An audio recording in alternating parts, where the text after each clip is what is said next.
Je veille sur ma parole, pour l'exécuter. Jérémie chapitre 1, verset 12. As-tu déjà ressenti que Dieu t'avait promis quelque chose, mais que l'attente devenait lourde, incertaine, silencieuse? Aujourd'hui, le Seigneur te dit « Je te l'ai promis, et je l'accomplirai ». Rien de ce que Dieu déclare ne retourne à lui sans effet. Même si tu ne vois encore rien, même si les murs ne bougent pas, sa parole travaille en secret. Ne te décourage pas. Il accomplit tout en son temps. Dans cette vidéo, tu vas découvrir les raisons spirituelles pour lesquelles tout finira par bien aller, selon la promesse divine. Alors, reste jusqu'à la fin. Abonne-toi maintenant à cette chaîne si tu veux recevoir des révélations qui nourrissent ton âme. Et like cette vidéo pour qu'elle bénisse d'autres cœurs. Écris en commentaire. Je choisis aujourd'hui de croire que Dieu accomplira tout ce qu'il m'a promis. Quand Dieu parle, sa parole ne tombe jamais dans le vide. Ésaïe chapitre 55 verset 11 déclare « Ainsi en est-il de ma parole, qui sort de ma bouche, elle ne retourne point à moi sans effet. » Dans toute la Bible, Dieu fait alliance avec ceux qu'il aime à travers des promesses. À Abraham, il dit « Je ferai de toi une grande nation ». Et malgré l'âge, il l'a fait. À Joseph, il montra des songes de gloire. Et malgré les prisons, il les réalisa. Le problème aujourd'hui, ce n'est pas la promesse de Dieu. C'est notre perception du temps, notre impatience, notre oubli de ce que signifie vraiment attendre avec foi. Nous voulons tout de suite. Mais Dieu agit dans les coulisses, avec précision, pour accomplir ce qu'il a dit. Chaque promesse porte un calendrier divin que ton cœur doit apprendre à discerner. Quand Dieu te donne une promesse, il ne t'invite pas à la deviner, mais à la croire. Pourtant, beaucoup abandonnent en chemin, pensant que le silence de Dieu est un refus. Dans cette section, tu vas entendre 10 paroles d'accomplissement, 10 révélations qui te montreront que tout est déjà en marche, même quand tu ne vois encore rien. La première parole d'accomplissement que tu dois entendre, c'est que Dieu commence toujours dans l'invisible. Le cœur humain veut des signes, des preuves visibles, des mouvements extérieurs. Mais Dieu, lui, plante toujours sa promesse dans le secret. Comme une graine enfouie dans la terre, elle germe loin du regard.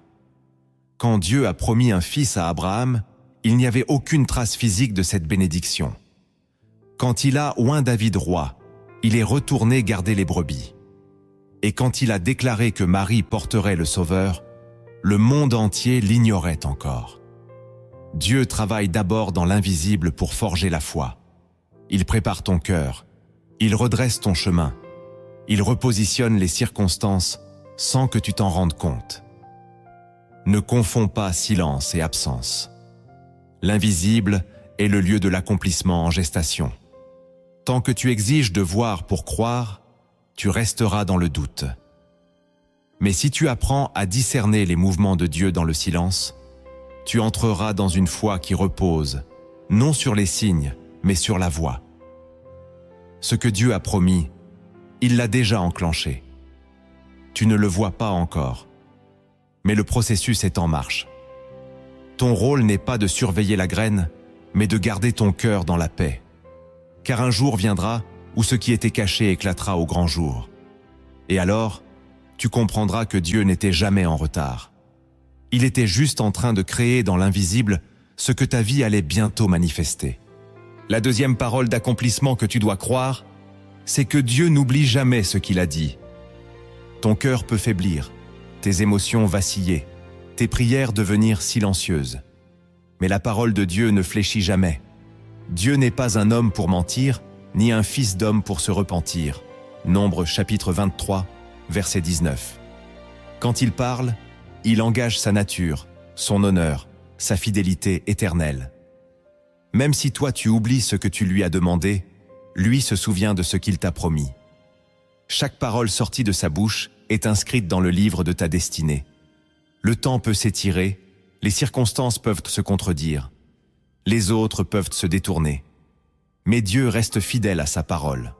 Le problème, ce n'est jamais la fidélité de Dieu, c'est notre capacité à tenir quand le vent souffle.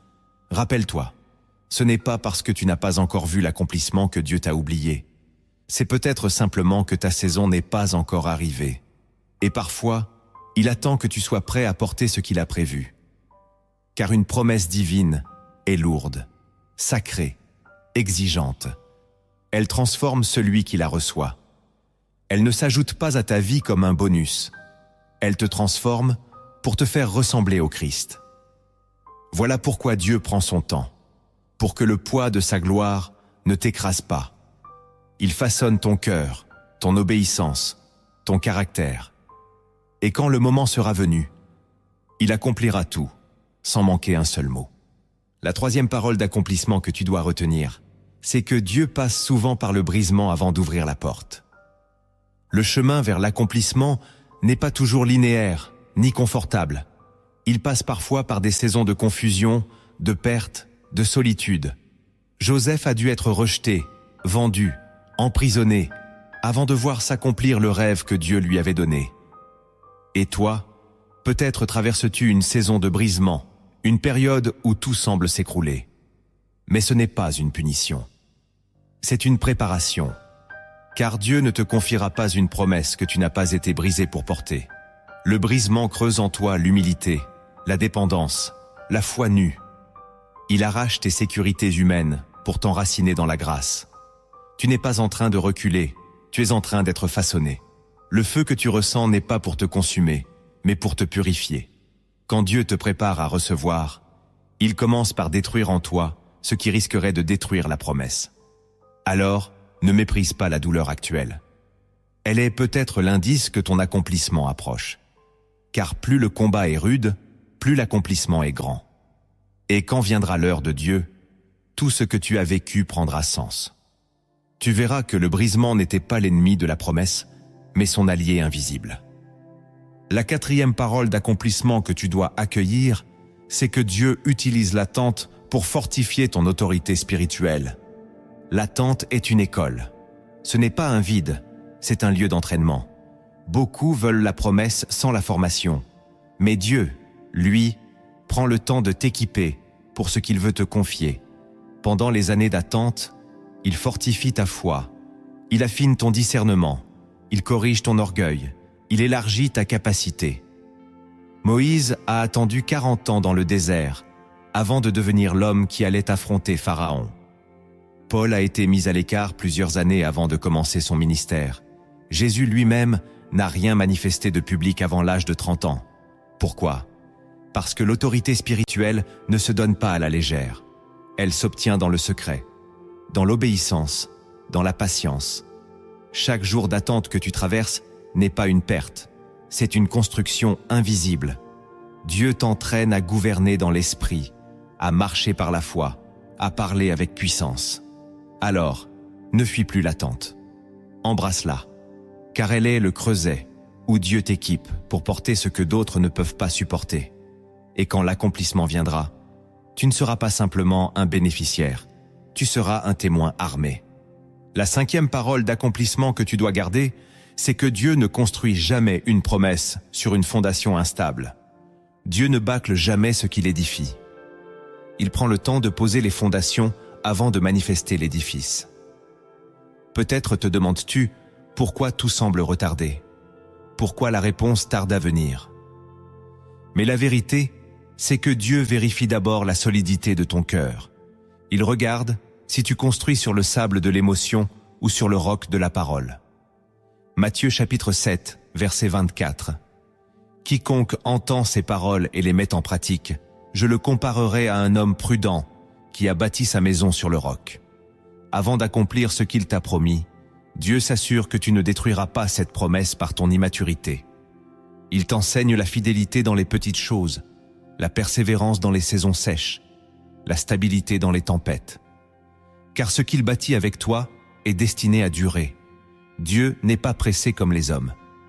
Il préfère retarder l'accomplissement plutôt que de te perdre en cours de route. Voilà pourquoi certains délais sont des actes d'amour déguisés. Il sécurise ton âme avant d'élever ta destinée. Et quand il voit que ta fondation est solide, alors il ajoute, pierre après pierre, jusqu'à ce que le miracle devienne une habitation durable pour sa gloire. La 6e parole d'accomplissement que tu dois recevoir, c'est que Dieu se glorifie dans les délais. Chaque fois que l'attente se prolonge, ton cœur croit que Dieu tarde. Pourtant, la Bible affirme dans Habacuc chapitre 2 verset 3 « Si la vision tarde, attends-la, car elle s'accomplira certainement. » Les délais de Dieu ne sont jamais des erreurs, mais des stratégies divines pour magnifier sa gloire. Quand tout arrive vite, les gens remercient les circonstances. Mais quand tout semble impossible et que Dieu intervient, personne ne peut voler sa gloire. Voilà pourquoi certaines promesses prennent du temps. Parce que Dieu veut qu'il n'y ait aucun doute que c'est lui seul qui a accompli. Si tout avait été simple, tu aurais peut-être attribué le mérite à ta stratégie, ton entourage ou ta persévérance. Mais quand Dieu te fait passer par des détours inexplicables, des saisons d'attente pesantes, c'est pour que le jour venu, ton témoignage soit pur. Un témoignage qui ne parle pas de ta force, mais de sa fidélité. Ne méprise pas le délai. C'est le théâtre invisible de la gloire de Dieu. Il orchestre, il purifie, il prépare. Et quand le rideau se lèvera, ce ne sera pas une bénédiction banale, mais un accomplissement éclatant qui portera ton nom et sa signature. La 7e parole d'accomplissement que tu dois comprendre, c'est que Dieu attend ta maturité spirituelle avant d'ouvrir certaines portes. Les promesses de Dieu ne sont pas des cadeaux pour enfants capricieux. Ce sont des responsabilités sacrées, des missions célestes, des appels qui exigent une stature intérieure. Dans Galates chapitre 4, verset 1, Paul dit « Aussi longtemps que l'héritier est enfant, je dis qu'il ne diffère en rien d'un esclave, quoiqu'il soit le maître de tout. » Cela signifie que tant que tu ne grandis pas dans l'esprit, Dieu retient certaines bénédictions pour ton propre bien. Ce n'est pas une punition, c'est une protection. Il ne veut pas que tu sois détruit parce que tu n'es pas encore prêt à porter. Il attend que ta foi soit stable, que ta prière soit profonde, que ton obéissance soit constante. Il veut s'assurer que tu ne lui voleras pas la gloire quand il te bénira. Alors, au lieu de demander « Quand, Seigneur ?», commence à demander « Que veux-tu encore forger en moi ?» Car quand tu atteindras la maturité nécessaire, tu n'auras même plus besoin de supplier. La porte s'ouvrira d'elle-même, au bon moment, selon le calendrier divin. La 8e parole d'accomplissement que tu dois graver dans ton cœur, c'est que Dieu honore la foi tenace. La foi qui reçoit les promesses de Dieu n'est pas passive. Elle est vivante, tenace, résistante à l'usure du temps. Hébreux chapitre 6, verset 12, nous exhorte à imiter ceux qui par la foi et la persévérance héritent des promesses. Tu ne peux pas hériter sans combattre. Tu ne peux pas hériter sans tenir. Dieu cherche des hommes et des femmes qui croient encore même quand tout dit le contraire. Il honore ceux qui restent debout quand les autres abandonnent. Il se manifeste là où la foi refuse de mourir. Tu veux voir l'accomplissement de ce que Dieu t'a dit? Alors, refuse de baisser les bras. Même si tu n'as plus de force, continue de croire. Même si tu ne ressens plus rien, continue de marcher. La foi qui déplace les montagnes n'est pas spectaculaire, elle est stable. Elle ne crie pas toujours, mais elle avance toujours. Et Dieu, lui, regarde à cette foi cachée, discrète mais ferme. Il la récompense, il l'élève. Il accomplit sa parole là où la foi a persisté au milieu de la sécheresse. Alors tiens bon, car chaque jour de fidélité rapproche le miracle. Et bientôt, tu verras de tes yeux ce que ton cœur a toujours cru. La 9e parole d'accomplissement que tu dois accepter, c'est que Dieu ferme certaines portes. La 9e parole d'accomplissement que tu dois accepter, c'est que Dieu ferme certaines portes pour t'aligner sur la promesse. Parfois, ce que tu crois être une perte est en réalité une redirection céleste. Dieu ferme des chemins que tu pensais bons pour t'orienter vers ceux qui mènent à l'accomplissement véritable. Proverbe chapitre 16, verset 9. Le dit ainsi, « Le cœur de l'homme médite sa voie, mais c'est l'Éternel qui dirige ses pas. » Tu as peut-être vu des opportunités s'écrouler, des relations s'éteindre, des rêves s'effondraient. Et tu t'es demandé pourquoi Dieu a laissé faire. Mais la vérité, c'est qu'il protège la promesse. Il refuse que tu construises ta destinée sur des bases qui te détourneraient de ton appel. Ce n'est pas une punition, c'est une purification. Il arrache les faux espoirs, il coupe les liens toxiques, il ferme les fausses portes.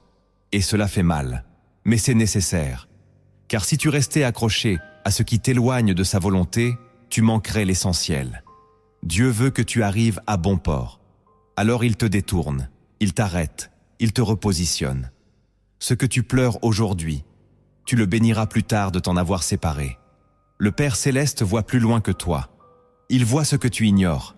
Il connaît les déceptions qui cachent des pièges. Il sait que certaines alliances, certains projets, certains chemins auraient freiné ton appel ou déformé ton cœur. Et parce qu'il t'aime, il n'hésite pas à te contrarier pour mieux te conduire. Sa sagesse est douloureuse, mais toujours bonne. Et un jour, tu verras que toutes ces pertes étaient en réalité des libérations déguisées, qui ont ouvert le vrai chemin. Ce que tu croyais être une fin était une protection. Ce que tu appelais défaite était un détour stratégique. Dieu ne t'a jamais rejeté. Il t'a repositionné. Et si tu t'accroches à lui, tu finiras par comprendre que chaque porte fermée a protégé une porte royale en train de s'ouvrir. La 10e parole d'accomplissement que tu dois embrasser, c'est que Dieu achèvera ce qu'il a commencé en toi. Philippiens chapitre 1, verset 6 proclame « Je suis persuadé que celui qui a commencé en vous cette bonne œuvre la rendra parfaite. » Dieu n'est pas un homme qui abandonne au milieu du chantier. Quand il commence une œuvre, il la termine. Même si tu as chuté, même si tu t'es éloigné, même si tu te sens indigne, Dieu ne renonce pas à ce qu'il a dit. Ce n'est pas ton échec qui annule la promesse, c'est ta persévérance qui la réactive. Ce qu'il a commencé dans ton cœur, il le mènera jusqu'au bout. Parfois, cela prendra des détours. Parfois, il reconstruira ce que tu as brisé. Mais il ira jusqu'à l'accomplissement, car sa fidélité est plus forte que tes doutes, plus solide que tes erreurs, plus patiente que tes faiblesses. Dieu ne signe pas une œuvre sans la terminer. Il ne t'a pas appelé pour t'abandonner en chemin. Même si tu as ralenti, même si tu as failli, même si tu as douté, il n'a jamais reculé sur ce qu'il t'a promis. Il veut que tu sois un témoignage vivant, une lettre ouverte, une preuve que sa parole s'accomplit. Ne crois pas que tu dois mériter l'accomplissement. Tu dois seulement rester attaché à celui qui l'a promis. Et si tu te sens loin, reviens. S'il faut recommencer, recommence. Dieu est un bâtisseur patient. Il restaure les fondations. Il guérit les fissures. Il relève ce qui a été détruit.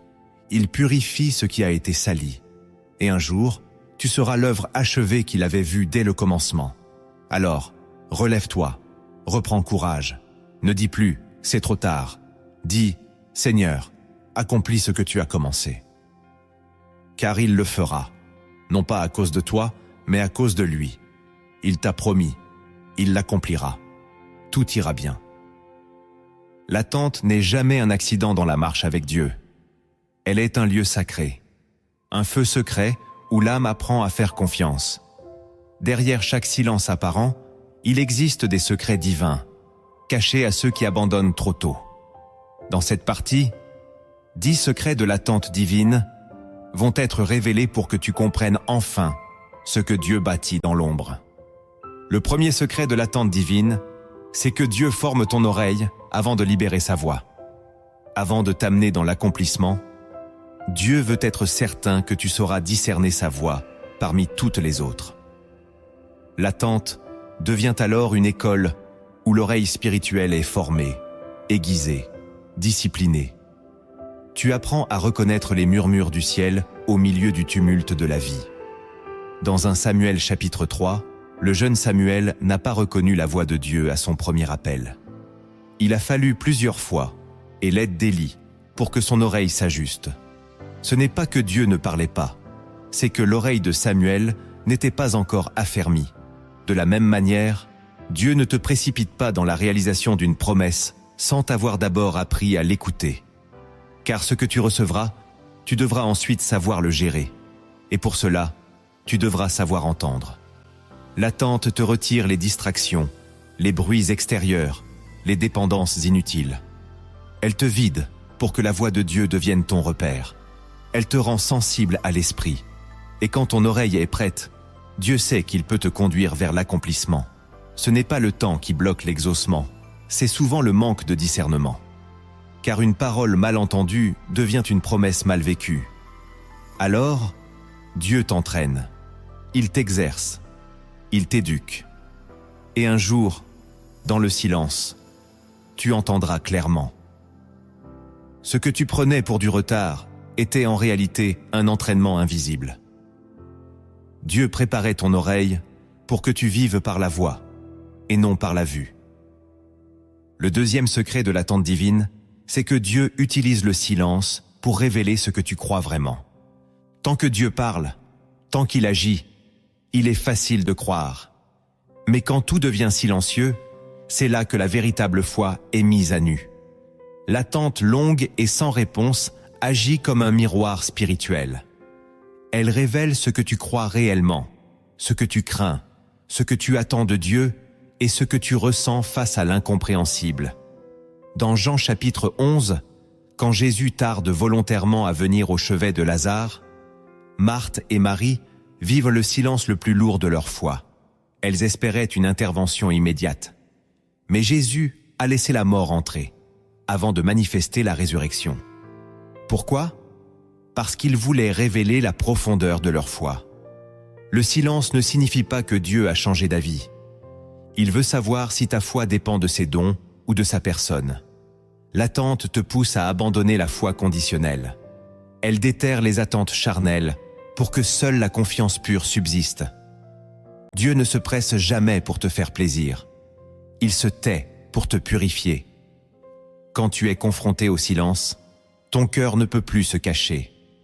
Tu découvres si tu crois en Dieu, parce qu'il t'accomplit, ou parce qu'il est Dieu, même quand rien ne s'accomplit. C'est là que naît la foi mature, la foi nue, celle qui dit « Même si je ne vois rien, je sais qu'il est là. » Et quand Dieu voit cette foi-là, il sait que tu es prêt à recevoir une promesse sans en faire une idole. Le troisième secret de l'attente divine, c'est que Dieu t'arrache aux voies humaines pour t'ancrer dans sa volonté. Lorsque Dieu t'isole dans l'attente, ce n'est jamais pour te punir, mais pour t'extraire de l'influence des hommes. Tant que tu es entouré de conseils, d'opinions, de comparaisons, tu risques de construire ta vie sur des attentes humaines et non sur la direction divine. L'attente te met à l'écart pour que tu apprennes à ne dépendre que de sa voix.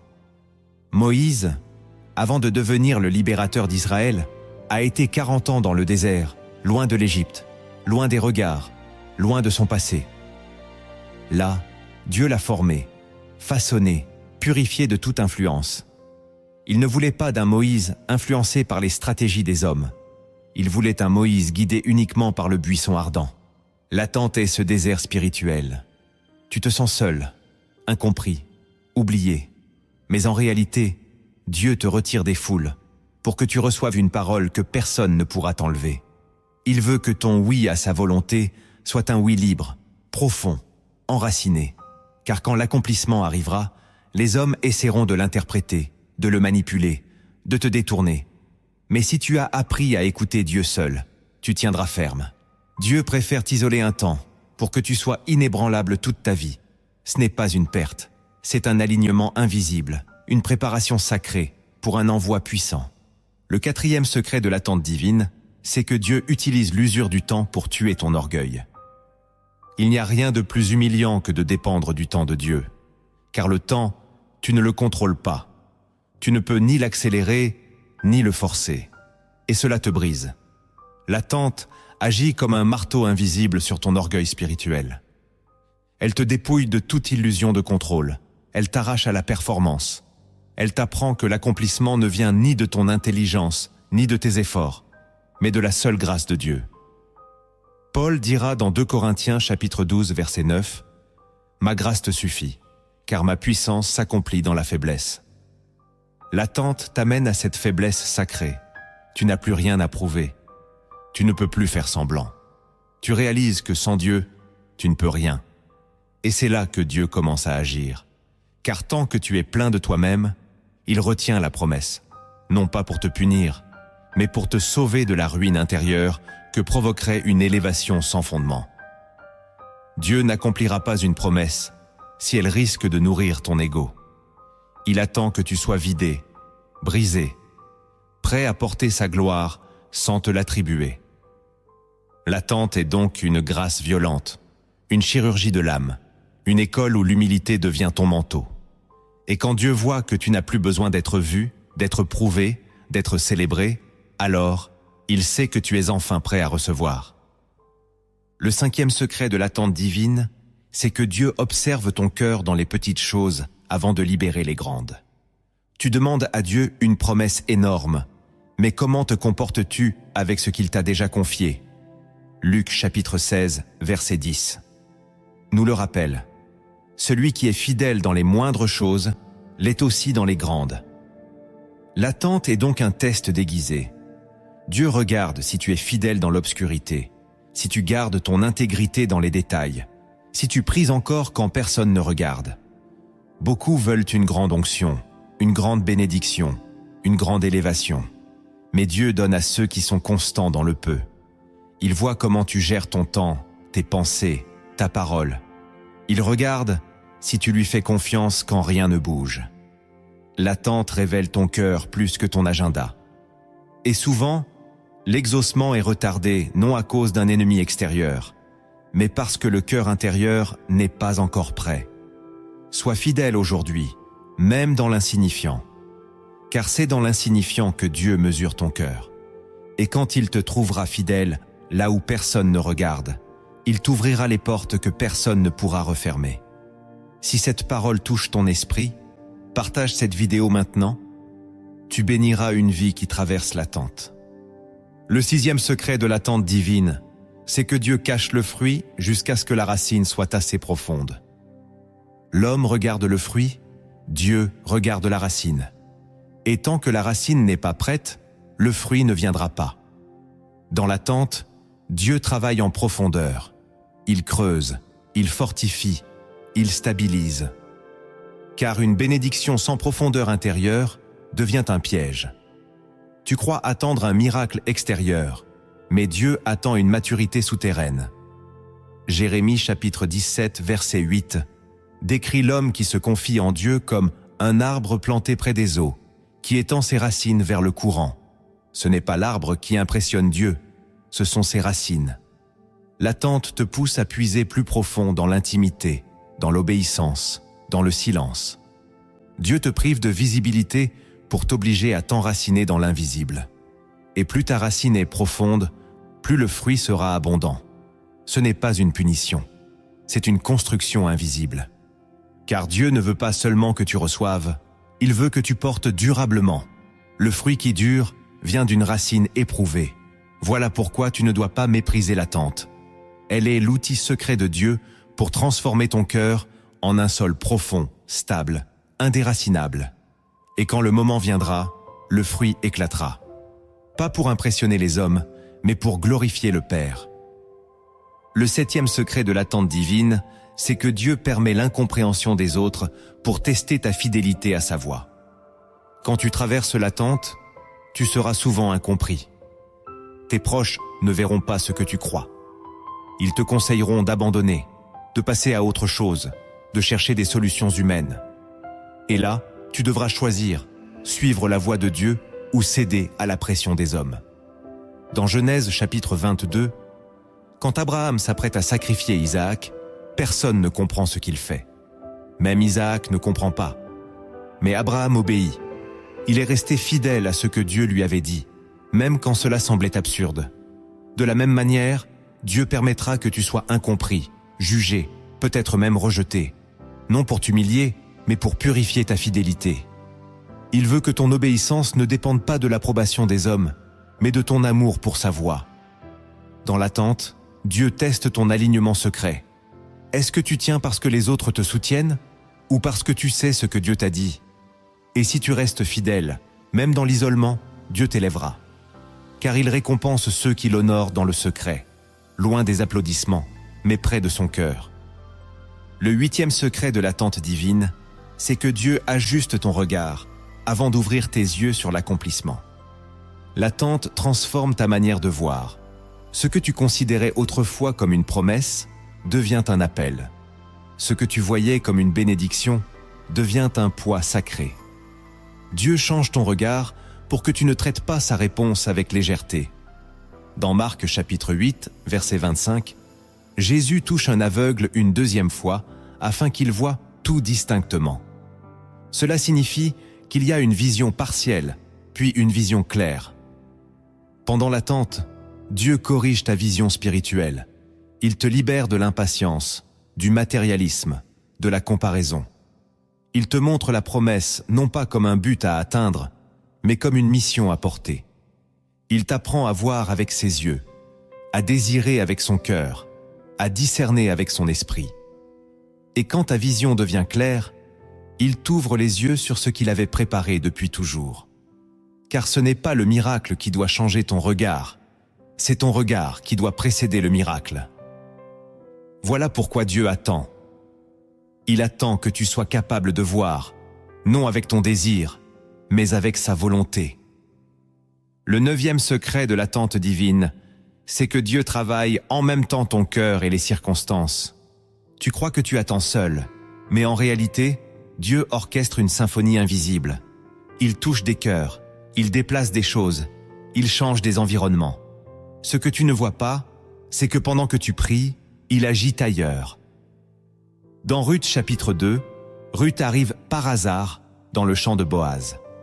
Mais ce hasard était une précision divine. Dieu avait tout synchronisé. Le cœur de Boaz était déjà préparé. Le moment était parfait. L'attente t'apprend à faire confiance à une orchestration supérieure. Tu ne peux pas forcer la promesse, car elle dépend aussi de facteurs que tu ne maîtrises pas. Il y a des décisions à prendre dans le cœur d'autrui, des portes à ouvrir dans des lieux que tu ne vois pas, des timings célestes à respecter que seule la sagesse de Dieu peut calculer. Pendant que ton cœur mûrit, l'environnement s'ajuste. Pendant que tu apprends la patience, Dieu travaille sur ceux que tu croiseras. Il ne veut pas seulement que tu reçoives, il veut que tout soit prêt. L'attente est donc un signe que Dieu travaille dans plusieurs dimensions à la fois. Il forme ton caractère tout en préparant ta destinée. Il déplace des personnes, repositionne des institutions, synchronise des événements. Et quand le puzzle est complet, il te dit « Va maintenant ». Ce « maintenant » est le fruit d'une préparation secrète. C'est l'heure divine. L'heure où ton cœur et l'environnement entrent en accord. Voilà pourquoi tu ne dois pas te décourager. Ce n'est pas un refus, c'est une orchestration. Dieu est en train de lier dans l'invisible ce qui explosera bientôt dans le visible. Et ce jour-là, tu comprendras que rien, absolument rien, n'avait été laissé au hasard. Tu verras que pendant que tu murmurais, Dieu bâtissait. Pendant que tu pleurais, il arrangeait. Et tu béniras l'attente. Le 10e secret de l'attente divine, c'est que Dieu veut que l'accomplissement te pousse à l'aimer davantage, pas seulement à le remercier. Dieu n'exauce pas juste pour répondre à tes prières, mais pour te rapprocher de son cœur. Il ne veut pas que tu t'arrêtes à la bénédiction, mais que tu progresses vers une communion plus profonde. L'attente, si elle est bien vécue, prépare un amour plus pur, un attachement plus vrai. Luc, chapitre 17, raconte l'histoire de 10 lépreux guéris par Jésus. Tous reçoivent le miracle, mais un seul revient pour rendre gloire. Un seul entre dans l'intimité. Pourquoi ? Parce que 9 voulèrent la main de Dieu, un seul voulait son visage. Voilà le but de toute attente. Que la promesse exaucée ne devienne pas une distraction, mais une adoration. Dieu veut que lorsque tu recevras enfin ce que tu désires, tu tombes à genoux, non pas pour en demander plus, mais pour lui dire merci. Je t'aime, je reste. L'attente brise l'intérêt. Elle purifie l'intention. Elle révèle si tu marches avec Dieu pour ce qu'il donne ou pour qui il est. Et c'est cela que l'Esprit veut produire en toi, un amour mature qui dépasse les circonstances. L'attente crée une profondeur spirituelle que la satisfaction immédiate ne pourrait jamais construire. Quand Dieu voit que ton cœur est devenu assez libre pour aimer même sans rien recevoir, alors il sait que tu peux gérer l'accomplissement sans idolâtrie. L'attente t'apprend que le vrai miracle, ce n'est pas ce que tu reçois, mais ce que tu deviens. Et si tu deviens un adorateur, Dieu t'exaucera sans crainte. Car il sait que tu ne fuiras pas après la bénédiction.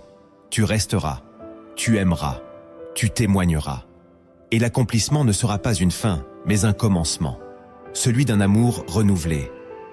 Alors ne cherche pas seulement le résultat. Cherche à aimer Dieu davantage quand tout sera accompli. Car c'est là le but de toute attente. Que tu ne vives plus pour ce que Dieu fait, mais pour qui il est.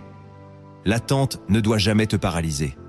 Elle doit t'enseigner à marcher, même dans l'invisible. Car Dieu ne cherche pas des spectateurs de sa promesse, mais des partenaires de son plan. Dans cette dernière partie, 10 gestes sacrés d'obéissance te seront révélés. 10 manières concrètes de répondre à Dieu pendant l'attente et d'ouvrir la voie à l'accomplissement. Le premier geste sacré d'obéissance que tu dois poser, c'est de continuer à semer même quand tu ne récoltes pas. L'attente est souvent le terrain du découragement. Tu pries, tu sers, tu donnes, et pourtant rien ne bouge. Mais c'est précisément dans cette saison que Dieu regarde ta fidélité. Galates chapitre 6, verset 9 te dit « Ne nous lassons pas de faire le bien, car nous moissonnerons au temps convenable, si nous ne nous relâchons pas. » Continuer à semer, c'est refuser de vivre selon les apparences.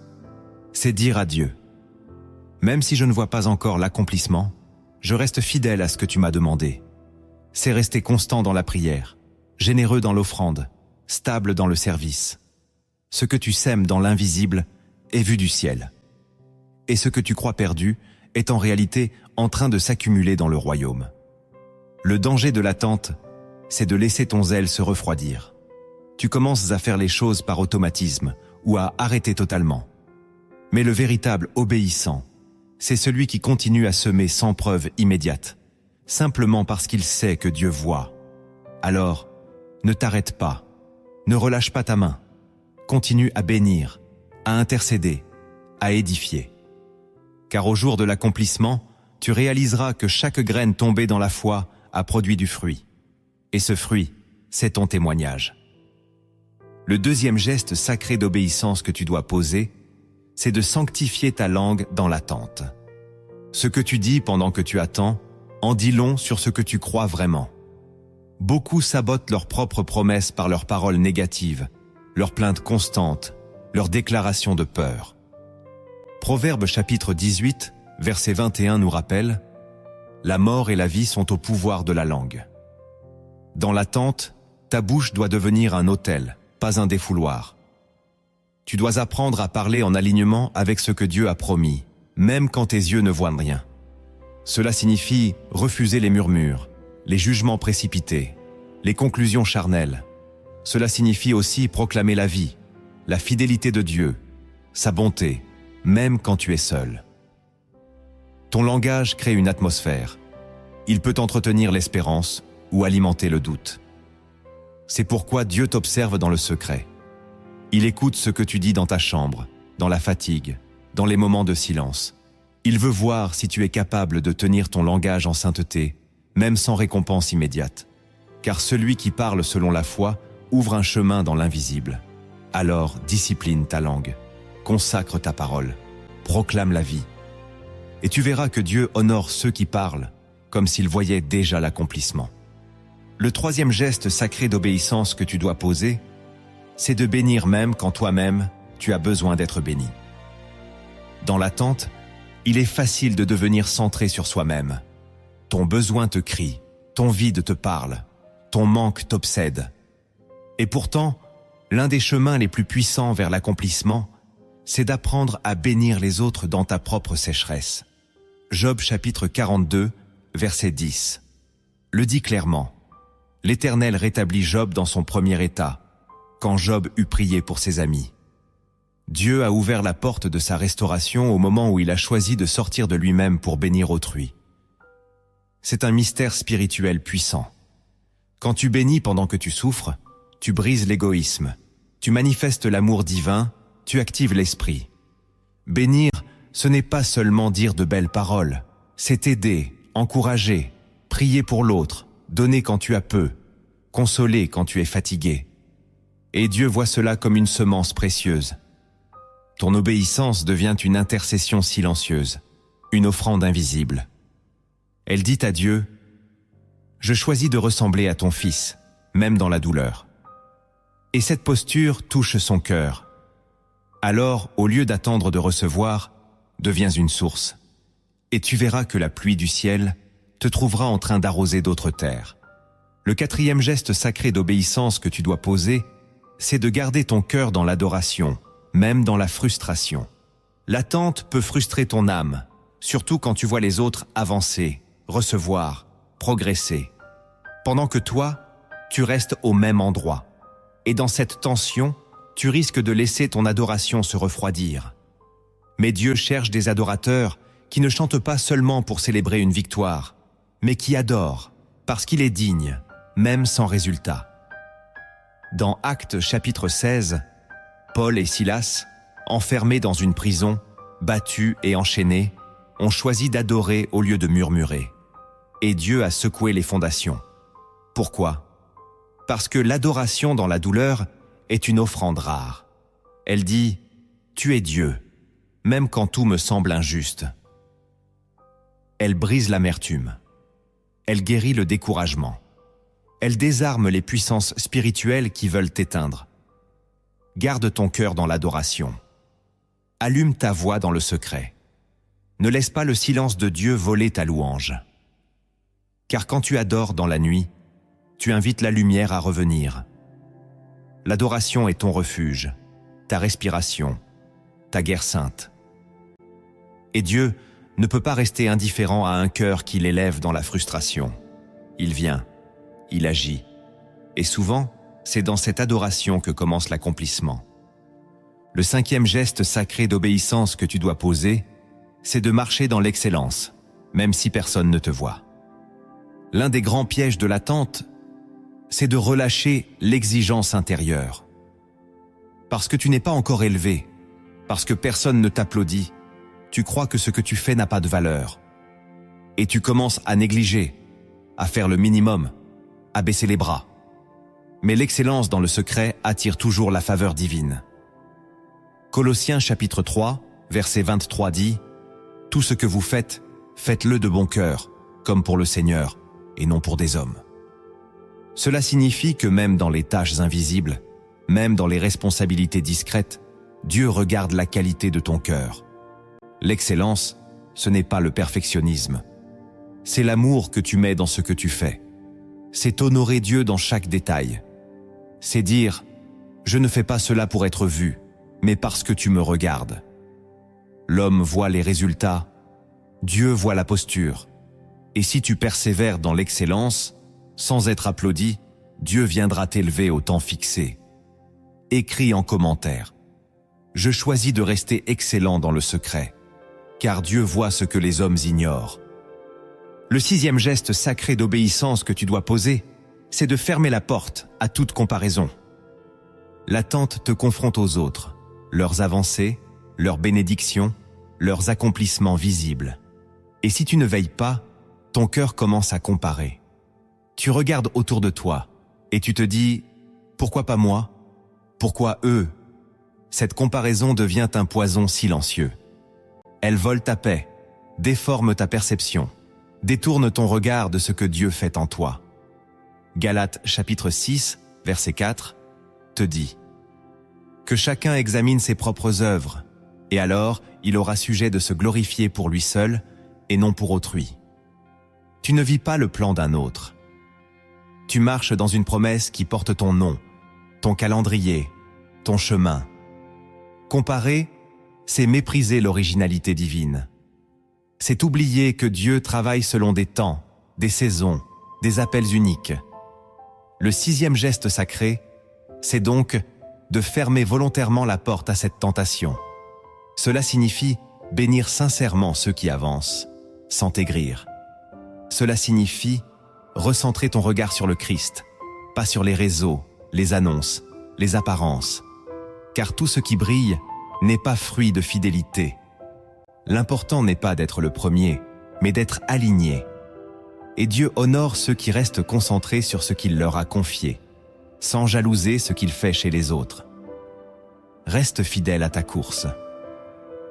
Le 7e geste sacré d'obéissance que tu dois poser, c'est de garder un esprit enseignable pendant l'attente.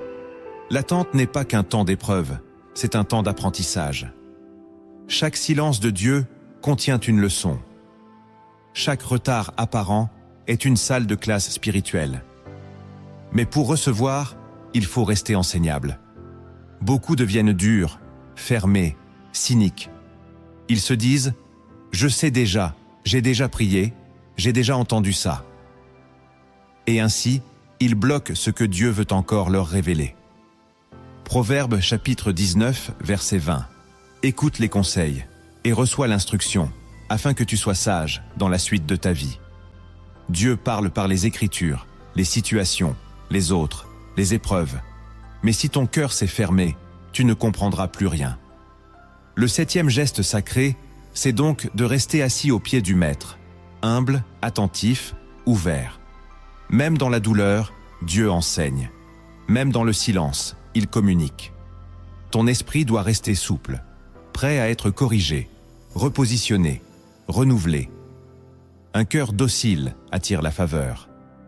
Et parfois, une simple révélation reçue dans l'humilité débloque toute une saison de ta vie. Garde cette posture. Le 8e geste sacré d'obéissance que tu dois poser, c'est de te réjouir intentionnellement dans la fidélité passée de Dieu. L'attente peut effacer la mémoire. Tu te rappelles ce que tu n'as pas, mais tu oublies ce que Dieu a déjà fait. Et cela te plonge dans l'amertume. Pourtant, la louange consciente pour les œuvres passées est une clé spirituelle puissante. Elle réactive la foi. Elle protège ton cœur. Elle rend gloire à Dieu. Psaume 103, verset 2. Mon âme bénit l'Éternel et n'oublie aucun de ses bienfaits. Ce verset est un ordre spirituel. L'oubli est une négligence de l'âme. Tu dois apprendre à te souvenir, à remonter dans tes témoignages, à célébrer la fidélité de Dieu, même quand tu ne vois pas la suite. Cela signifie tenir un journal de reconnaissance, relire ses interventions, proclamer ce qu'il a déjà accompli. Ce geste sacré n'est pas émotionnel, il est intentionnel. Tu choisis la joie spirituelle, même au milieu du vide. Tu t'appuies sur l'historique de Dieu avec toi pour nourrir ta confiance. Et Dieu honore ceux qui savent le louer pour ce qu'il a déjà fait, car cela prouve que leur foi repose sur la fidélité, pas seulement sur les résultats. Réjouis-toi à nouveau. Le 9e geste sacré d'obéissance que tu dois poser, c'est de te préparer activement pour ce que tu attends. L'attente, ce n'est pas l'immobilité.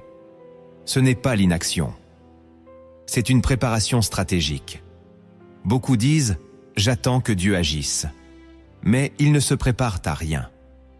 Et quand l'accomplissement arrive, ils ne sont pas prêts. Dans Matthieu chapitre 25, Jésus raconte la parabole des 10 vierges. Toutes attendaient, mais seules celles qui avaient de l'huile ont été prêtes. Les autres, surprises, ont été exclues. Le 9e geste sacré, c'est de préparer ton cœur, ton esprit, ta vie, comme si la promesse allait arriver demain. Cela peut vouloir dire ranger, clarifier, développer des compétences, fortifier ton intimité avec Dieu, te libérer de relations toxiques. La foi ne dort pas, elle s'organise. Si tu crois que Dieu va accomplir, commence à aligner ta vie avec cette parole. Prépare-toi comme Noé a construit l'arche sans voir la pluie. Prépare-toi comme une épouse qui sait que son époux revient. Dieu voit les préparations silencieuses. Et quand il voit que tu crois assez pour te préparer, il sait que le moment est venu de libérer. Le 10e geste sacré d'obéissance que tu dois poser, c'est de t'abandonner pleinement à la souveraineté de Dieu. À la fin de tout, quand tu as prié, proclamé, persévéré, semé, attendu, il reste une seule chose à faire, t'abandonner. Non pas dans le fatalisme, mais dans la confiance. C'est dire, Seigneur, que ta volonté parfaite soit faite, même si elle ne ressemble pas à mes plans. C'est ce qu'a fait Jésus à Gethsémanée. non pas ma volonté, mais la tienne. Luc, chapitre 22, verset 42. Cet abandon est le sommet de la maturité spirituelle. Tu lâches le besoin de contrôler. Tu ne retiens plus la promesse comme un dû, tu la rends comme une offrande. Et Dieu honore ce geste, car c'est dans l'abandon que se cache la vraie foi. Tu crois non seulement que Dieu est capable, mais qu'il est bon, même s'il agit autrement. L'abandon n'est pas un échec, c'est un acte royal. Tu déposes tout à ses pieds, avec paix. Tu dis, je te fais confiance, quoi qu'il arrive. Et souvent, c'est juste après cet abandon que Dieu agit. Car il voit que ton cœur est libre, disponible, prêt à le suivre, qu'il donne ou qu'il retienne. Et c'est là, dans cet abandon sacré, que commence le vrai miracle. Il existe une sagesse que Dieu cache dans des images simples, mais chargées de mystères. C'est ainsi que le ciel parle à ceux qui savent écouter avec leur esprit. Voici une parabole que l'esprit dépose maintenant dans ton cœur. Elle contient une clé puissante pour comprendre ce que Dieu accomplit pendant que tu crois attendre sans réponse. Il était une fois un jardinier appelé Élior, qui vivait dans un village de pierre au pied d'une montagne. Il était connu pour sa patience et ses semailles étranges. Tandis que les autres paysans plantaient au printemps pour récolter en été, Élior semait en plein hiver, alors que la terre était dure et que le vent glaçait la peau. Les gens le regardèrent de loin, certains avec pitié, d'autres avec moquerie. « Ce vieil homme a perdu la raison », disait-il. « Qui sème dans la glace récolte le néant. » Mais Élior ne répondait pas. Chaque matin, il sortait avec sa besace pleine de graines et labourait la terre gelée, doucement, fidèlement. Une nuit, un enfant du village, intrigué par la ténacité du vieillard, s'approcha de lui et demanda « Pourquoi semes-tu alors que la terre dort ?» Élior leva les yeux vers les étoiles et dit « Parce que c'est le ciel qui m'a donné ces graines, et il m'a dit de les semer maintenant, même si tout semble endormi. » Les saisons passèrent. Le printemps arriva, mais aucune pousse ne sortit de la terre d'Élior. L'été brûla les collines voisines, et les récoltes des autres furent abondantes. Tous riaient plus fort encore. Élior, lui, continuait à arroser la terre nue. Il posait ses mains sur la poussière et priait en silence. Puis vint l'automne, puis un nouvel hiver. Et un jour, au cœur du froid, alors que personne ne s'y attendait, une lumière étrange descendit sur le champ d'Élior. De la terre figée jaillirent des tiges d'or, des fleurs inconnues, des fruits aux couleurs du ciel.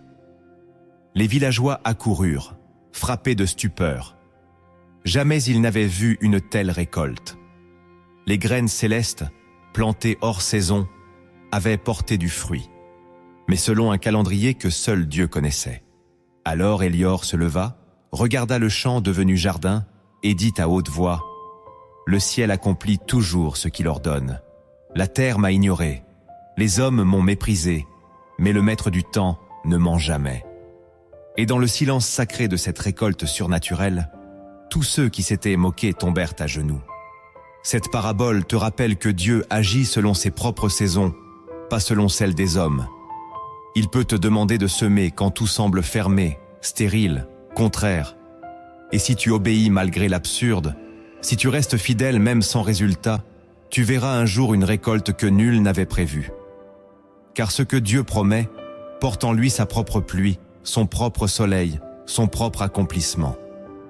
Tu n'es pas fou d'espérer quand tout dit le contraire. Tu es sage de marcher selon la voie du ciel. Élior n'a pas douté, parce qu'il connaissait celui qui avait parlé. Fais de même. Sème, arrose, veille, même en hiver. Et au moment fixé, Dieu révélera au monde ce qu'il avait déposé dans ton obéissance silencieuse. L'accomplissement viendra, pas pour justifier ta foi aux hommes, mais pour glorifier celui qui t'a formé dans le secret. Tu as peut-être marché longtemps avec le cœur serré, fatigué d'attendre, blessé par les silences de Dieu. Tu as douté, tu as pleuré, tu as cru abandonner. Mais aujourd'hui, tu as entendu que rien n'est perdu. Le ciel travaille, même quand la terre ne répond pas. Le Dieu qui t'a parlé n'est pas un homme pour mentir. Il ne t'a pas choisi pour t'humilier, mais pour t'élever. Chaque saison d'attente a été une préparation invisible. Chaque pas dans la nuit a été un acte de foi enregistré dans l'éternité. Et maintenant, le Seigneur veut que tu te tiennes debout, non pas avec impatience, mais avec confiance. Ton espérance n'est pas vaine. Ta foi n'est pas morte. Ce que Dieu a promis, il l'accomplira. Reste fidèle, continue d'aimer, veille dans la foi. Car bientôt, ce que tu as cru dans le secret s'accomplira en plein jour. Maintenant, incline ton cœur. Cette prière n'est pas une simple parole, mais une offrande vivante. Reçois-la comme un souffle du ciel. Que chaque mot touche une zone oubliée de ton âme et ranime ta confiance dans le Dieu qui veille sur sa promesse. Prie avec foi, comme si c'était déjà accompli. Seigneur, je viens à toi tel que je suis, avec mes espoirs blessés, mes prières silencieuses et mes saisons d'attente qui n'en finissent pas. Je ne veux plus cacher mes fatigues, ni dissimuler mes douleurs. Je dépose devant toi le poids de chaque jour où j'ai douté, où j'ai failli abandonner, où j'ai marché sans voir, où j'ai pleuré sans comprendre. Tu connais les promesses que tu m'as faites. Tu connais les paroles que mon cœur a reçues dans la nuit. Tu sais combien de fois j'ai répété « Je crois, Seigneur, mais aide mon incrédulité. » Aujourd'hui, je reviens à toi, avec foi, avec vérité, avec vulnérabilité. J'ouvre les mains, j'ouvre le cœur, j'ouvre l'esprit. Je ne te demande pas seulement l'accomplissement, je te demande la paix pendant que j'attends. Donne-moi de marcher sans exiger, d'aimer sans condition, de servir sans récompense. Enseigne-moi à espérer non dans les circonstances, mais dans ton caractère. Je choisis de croire que tu es bon, même quand tout semble figé. Je choisis de me rappeler que tu travailles, même quand je ne ressens rien. Seigneur, sanctifie ma mémoire. Aide-moi à ne pas oublier ce que tu as déjà accompli. Réactive en moi la gratitude pour les bénédictions passées. Que chaque souvenir de ta fidélité soit une racine qui m'ancre dans la patience. Je refuse la plainte. Je renonce au découragement. Je ferme la porte à la comparaison. Je proclame que tu es le maître des temps et des circonstances. Tu n'es jamais en retard. Tu n'as jamais perdu le fil. Ce que tu as promis, tu le feras. Brise en moi l'orgueil qui veut forcer les saisons. Arrache les faux raisonnements qui me font croire que tu m'as oublié. Guéris les blessures intérieures qui crient plus fort que ta voix. Fortifie mon oreille spirituelle. Aiguise mon discernement. Donne-moi de reconnaître ta main, même dans l'ombre. Seigneur, je veux te faire confiance au point de ne plus exiger de preuves. Tu vois les domaines où j'attends. Tu vois les promesses qui semblent mortes. Tu vois les prières que je ne formule plus. Ranime-les, Seigneur. Souffle sur ce qui s'est endormi. Ressuscite l'espérance là où le doute a creusé un tombeau. Je ne veux pas rester dans une foi théorique. Je veux marcher dans une foi vivante, incarnée, joyeuse. Que mon attente soit une louange, que ma persévérance soit une adoration, que mes larmes soient une semence. Seigneur, je choisis aujourd'hui de sanctifier ma langue. Mets une garde à mes lèvres. Empêche-moi de murmurer, de me plaindre, de parler selon la chair. Inspire-moi des paroles de vie. Remplis ma bouche de promesses, de bénédictions, de reconnaissance. Que mes mots portent ton parfum, même dans la nuit. Qu'ils construisent autour de moi une atmosphère de foi, de paix, d'espérance. Je veux te bénir, Seigneur, même quand je suis vide. Je veux servir, même quand j'ai besoin d'être servi. Je veux rester excellent, même quand personne ne regarde. Car je sais que tu vois, je sais que tu notes. Je sais que tu es attentif à tout ce que je fais dans le secret. Et tu es fidèle pour récompenser ceux qui marchent dans la vérité. Je te donne ma frustration, mes comparaisons, mes douleurs intérieures. Je choisis de me réjouir intentionnellement. Je proclame, tu es fidèle, tu es bon, tu es juste. Je proclame que ma vie est entre tes mains et que rien n'échappe à ton plan. Même le retard apparent est un outil de ta sagesse. Même le silence est une parole en devenir. Et maintenant, Seigneur, je m'abandonne. Je te remets ma volonté, mes échéances, mes scénarios. Que ton calendrier soit le seul qui gouverne ma vie. Je ne veux pas une promesse qui m'éloigne de toi. Je ne veux pas une bénédiction que je n'ai pas la maturité de porter. Garde mon cœur, purifie mes attentes, aligne mes désirs sur les tiens. Je t'aime, Seigneur. Pas seulement pour ce que tu fais, mais pour qui tu es. Et je te loue d'avance pour ce que tu accompliras. Pas parce que je le mérite, mais parce que tu es fidèle. Je t'élève au-dessus de mes délais. Je te célèbre au-dessus de mes questions. Et je t'adore dans l'attente, car je sais que bientôt, tu agiras. Si cette vidéo a parlé à ton âme, ne garde pas ce message pour toi. Partage-le autour de toi. Envoie-le à quelqu'un qui attend depuis trop longtemps et qui a besoin de cette lumière. Soutiens cette œuvre en t'abonnant à la chaîne Lumière en Christ et en activant la cloche pour ne rien manquer. Écris en commentaire « Je refuse de douter, car Dieu ne ment jamais. Car ta foi a de la valeur, même dans le silence. Et ce que Dieu a promis, il l'accomplira. Tout ira bien. »